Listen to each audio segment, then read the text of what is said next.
Hi and welcome to the CineCity podcast. I'm your host Marvin Belle. With only a few CineCity days left ahead of us, instead of feeling glum, I put a call into Graham Daniels and Tolly, better known as Addictive TV, to see what audio-video remix goodness they have in store for the CineCity closing party, and what they mean by if it moves, sample it. So through the power of modern technology, I'm today getting to speak to Graham Daniels and Tolly, who together are Addictive TV. And my mention of technology makes perfect sense for speaking to you guys. So welcome to the CineCity Film Festival podcast.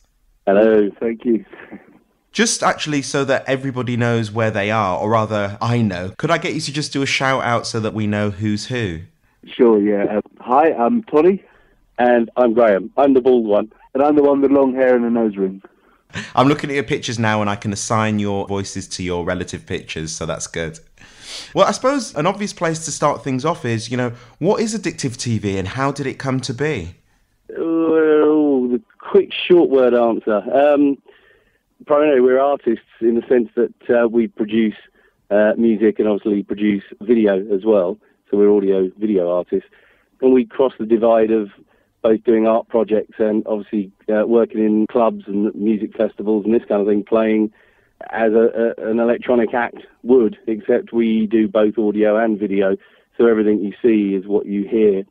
And we produce our own tracks, whether they're remixes or it's original material, in the sense that we often also heavily sample movies, where we'll take a film and we'll actually remix the entire film, taking a lot of all the sounds and bits of dialogue and making the music from those, as opposed to making like a music track and then just putting bits of a film on top of it. That's not what we do. We actually make the music from the sounds in the film. There's two others of us that aren't here. It's Francoise and Nick, who are producers.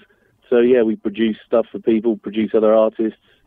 And you run a festival, Optronica. Yeah, we do the Optronica Festival with the BFI, the British Film Institute, essentially putting visual music on the big screen, as the log line says, doing exactly what it says on the tin. Because I know that delving back, I suppose, kind of pre-Addictive TV days, Tolly, you were a composer for theatre and also a puppeteer. Seems a bit bizarre given what you do now in Addictive TV. I suppose not the composing side, but the puppeteer, that took me a bit by surprise when I saw that. Yeah, it's been a kind of a strange long route for me, but it's still performing. It's all relevant as well, because composing music for theatre and puppetry, you're composing music for image. So it's a similar thing in some kind of way. It's related, I suppose. And then from that, I went more into the music side and making stuff for dance music and doing lots of raves and so on. And when we perform, it's not actually Tolly really. There's a puppet. And, he's just working. Back at home. He's sitting back at home, kind of coordinating it from remote control. Are your roles still as split as I suppose they would have been back then? Tolly with you being the composer and Graham with you having a background in film, or are you all hands-on all aspects? No, we're both completely hands-on in all aspects. Because we're so interrelated that we do work very closely together, and all skills get mixed up together. Yeah, I mean, even though Tolly is primarily the composer and I might be primarily the video person, we are still both doing both. So, I might sit in front of Ableton and sit and compose part of it, and then Tolly picks it up and, carries on, refines stuff. He might then have video ideas and say we should put this shot with this shot. So, yeah, it's not one and the other, where Tolly is remotely making some music and sending me a file that I cut pictures with. That's just not what we do at all. And no, to produce the results we do, we have to, just sit and make everything together, as much as any, audio act that has more than one person in it do, where two or three people sit down and write all the music together. We're doing the same thing, but obviously with the video as well. Mm-hmm. Yeah, for anyone who has only heard about VJing and, I suppose most people's experience of VJs, no disrespect to the people, are those kind of cheesy kung fu cut-ups that you see, projected in some random club that you'll be in. How's your stuff different? Because I know that it is different and it's far beyond that kind of, just taking someone's film and showing a few clips of Bruce Lee looped. Yeah, what we do is just completely different. It's, that's like trying to compare films with, with a book, or something. They're just completely different things. They might be obviously related and they're both telling a story, a film and a book, but they are just completely different mediums, in the same way that, comparing, a silent movie to a blockbuster of today. They're obviously both very similar mediums, but they're at the same time very different. Where obviously if someone has got some Bruce Lee, as your example, just kind of clips looped in the background that don't really have any relation to the sounds or the music that a DJ is playing, it's much more just background. Whereas with our video, it's much more foreground, in that it's completely equal with the sound. If we were doing that, you'd have a track made up of Bruce Lee punches or something, or kicks, so you would hear what you're seeing. Yeah.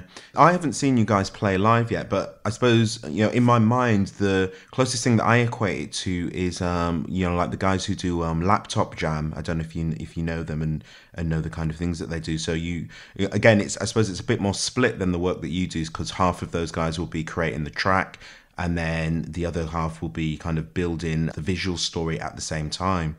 Not familiar with their work, so I don't really know. But yeah, I mean, we work from laptops and DVJs, and when we perform, Tolly's primarily taking care of the audio and I'm primarily taking care of the video.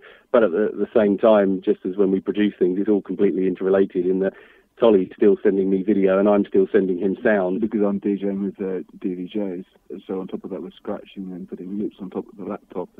Yeah, so I'll still be triggering kind of audio-video clips, which will still be putting audio on top. So again, both of us are, sending video and audio, and it's not one and the other. I'm aware of the Pioneer DVJs. Well, I'm aware they're in my constant "I really want to buy these" list that I keep. But just for anyone who isn't aware of how they work, could you just give us a little explanation? Sure, it's like if anybody's familiar with the CDJ, it's much the same, a CD scratch turntable, apart from obviously you're putting DVDs inside.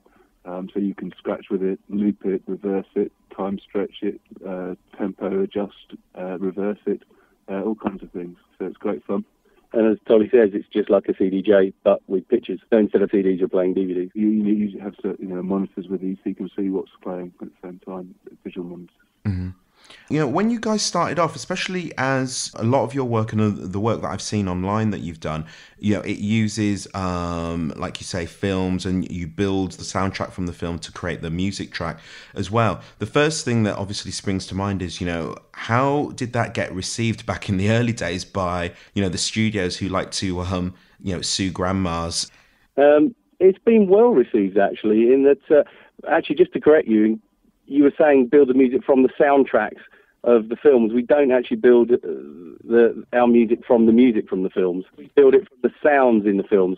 So percussive sounds from car skids, door slams, people shouting, gunshots, explosions, and, that kind of thing. We don't actually take, per se, the music from the film. I mean, we might take one tiny little bit occasionally, as in when we did the Italian Job bootleg remix, we took a tiny little sample of the famous, ba ba ba da ba ba ba ba ba, Preservation Society track, and looped that as part of the track. But by and large, we don't normally do that.